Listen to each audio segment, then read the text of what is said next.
Campaign 2018 is sponsored by Wisconsin Hospital Association, Wisconsin Counties Association, Wisconsin Realtors Association, Marshfield Clinic Health System, AARP Wisconsin, and Campaign 2018 partner Milwaukee Journal-Sentinel.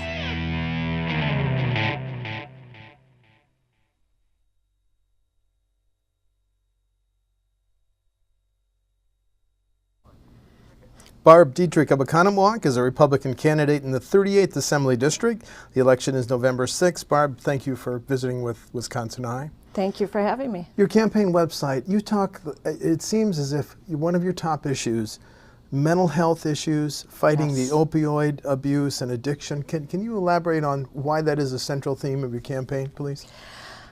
Here's why. I think it is the core issue in many other issues we're facing, such as school safety, such as even employment issues, housing issues.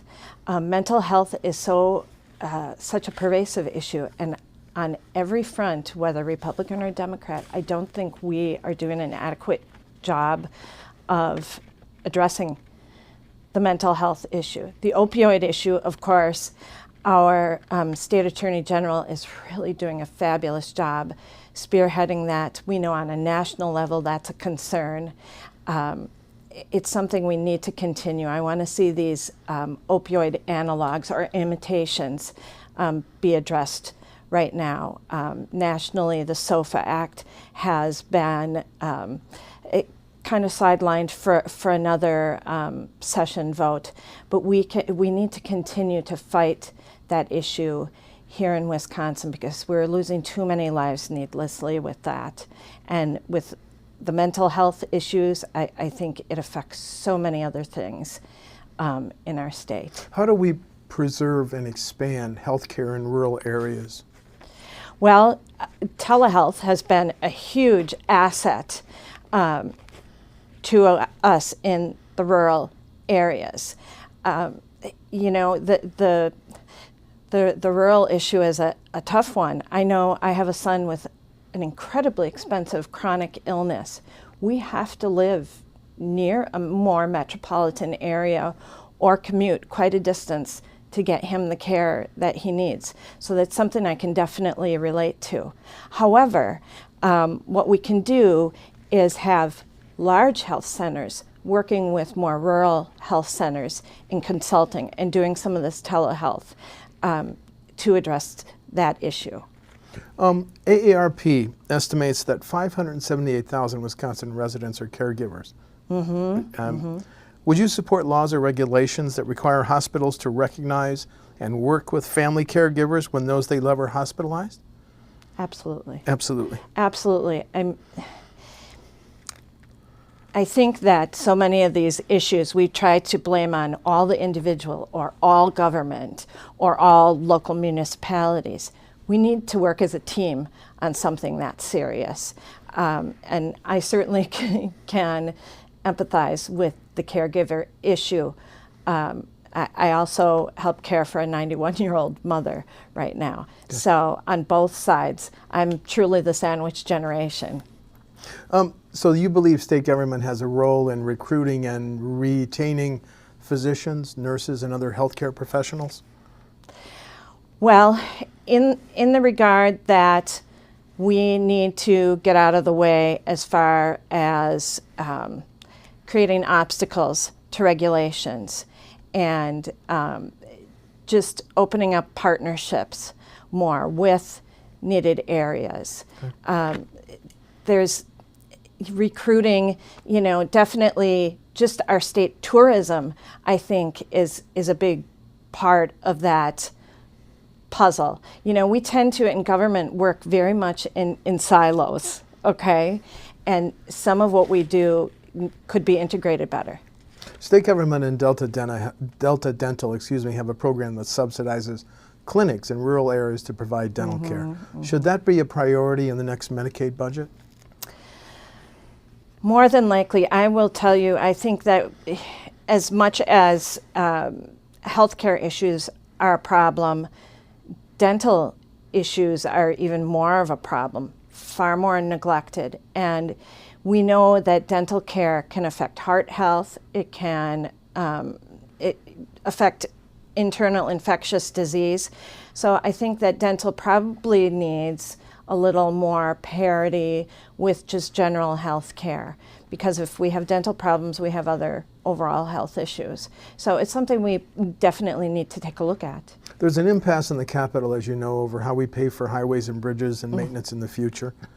How would you pay for them? Boy, isn't that the million-dollar question to everyone? And I don't think anyone has the corner on the market with that. You know, I'm not a fan of raising taxes, absolutely not. Okay. But I am hearing people say, well, I might be willing to pay a little more in a registration fee to get that ball rolling. I feel that government can always find room to cut more fat, and I think we could be leaner. I do have to say, I think it was good that the governor replaced our person who was in charge of transportation, because listen, the rest of us have to live on a budget. Why shouldn't our government have to live on a budget? And we've got to get creative in problem solving in government, and definitely the roads require it. Also, I would say counties and municipalities need to step up and use their transportation dollars for what they were earmarked for, and not put them in their general fund.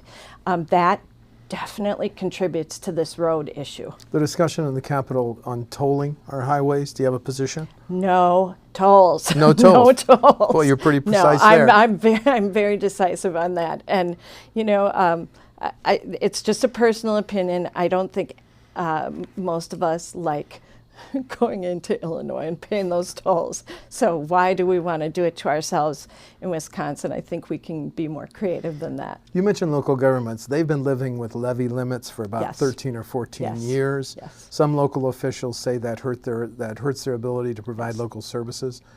Do we keep levy limits to control property taxes, loosen them, or get rid of them? Well, I think that probably loosening them might be my first direction to go. I think we need to have a discussion about it once again.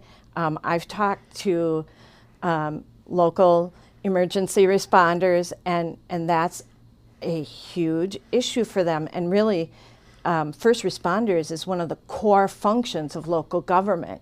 So I think we need to maybe talk about, for example, I live in Oconomowoc. Oconomowoc has saved money. The first responders have saved money in one area. Why can't they redirect what they've saved the taxpayers towards their needs? Maybe that can be part of the discussion, and really give municipalities an opportunity to get more creative with their problem solving too. Surely we shouldn't be paying our trash collectors an exponentially larger wage than our firefighters. That's a concern to me. So I do think we have to have a discussion around it. Kimberly Clark wants the same tax incentives and tax breaks that Foxconn got. Should Kimberly Clark get those tax breaks? I disagree on this one. I don't think they should get those tax breaks. Why? Because I think if we open the door for that, then everybody will want them, okay?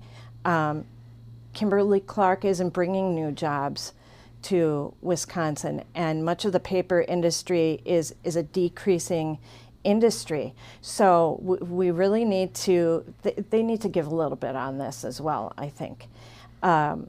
So I'm not in favor with an equal break on that. The current state budget gives a rather dramatic increase in state aid to K-12 public schools. Mm-hmm. What are you hearing as your campaign? Does the next state budget also have to, should it also include a similar major increase in K-12 state aid?